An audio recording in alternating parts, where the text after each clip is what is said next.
network in this country is similar to the interstates. It goes to the big cities. What's different is there's not really off-ramps to rural areas. And so I think the agencies have done a good job by dedicating $800 million to the development of open access middle mile components so that there will be more competition in that area, bringing higher capacity lines out to rural areas. So we're very hopeful that since they've done that, that after the funding period and after applicants are awarded grants, that will begin to change. Okay. You raised the issue of the restriction preventing an award recipient from selling or leasing an award-funded facility, and this has been raised by small business advocates as well. How does this requirement impact innovation and growth of small companies? In the first lien requirement? Yeah. Well, I can tell you in our case, we already have a bank, and they already have a lien on the assets of our company and the systems that have not yet been upgraded, and that's due to the fact that they're remote and not commercially feasible.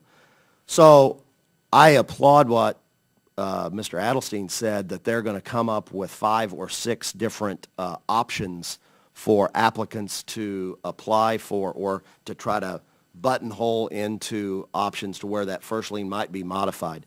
I really think that they're a lender, so what they're going to have to do in order to get these funds out, they're going to have to be a flexible lender, because you don't want to eliminate incumbents in certain areas that already have customers. We're applying for an area in Cairo, Illinois, which is a very disadvantaged area, and no broadband service exists today. But there's already a lien on those properties, so in order, and we already have 350 video customers there, so we would be a very qualified provider of broadband service in Cairo because we have an embedded customer base. But we've got to have them be flexible when it comes to lien requirements so that we can work around that. I know for a fact that in our membership's case, we had a number of companies that would have applied but for the first lien rule and the 10-year hold.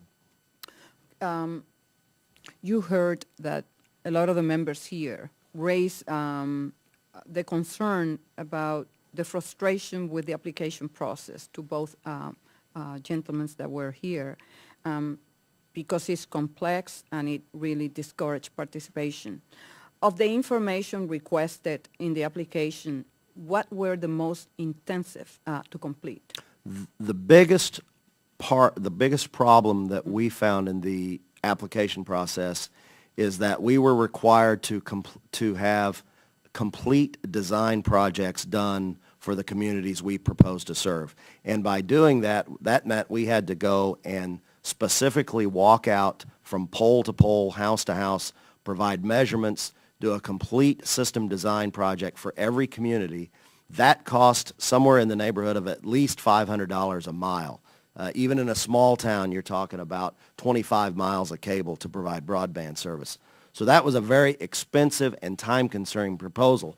What we would have liked to have seen would have the ability to say, look, we provide service to 250 communities, and we propose to build a system in Cairo that looks just like this one.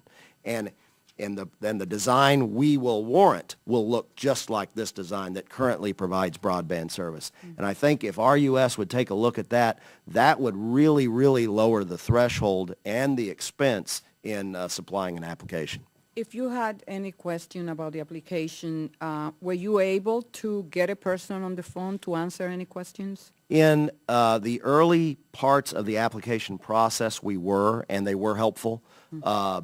But that some of the rules are so specific that were set out in the process that like the one I just discussed, they weren't able to say, well, here's a way around it. It just has to be that way. So while they were accessible, I'm not sure exactly how helpful that was. Okay. Mr. Thompson, thank you.